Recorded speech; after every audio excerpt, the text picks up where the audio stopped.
You think we can make one of these with the plasma cutter? This has been done before, I'm sure, and I'm almost certain the guys over there at Braille Skateboarding, shout out to the Braille Army, have done this. These things get their strength by being slightly concave. I bet we could figure something out. Let's see if it works.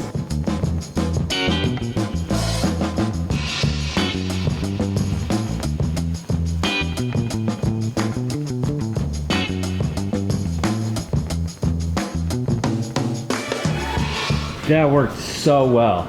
Yeah, I'm actually pretty pleased with that.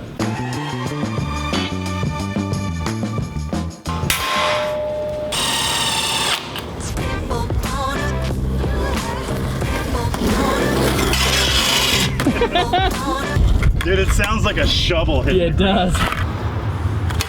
Yes! Yes!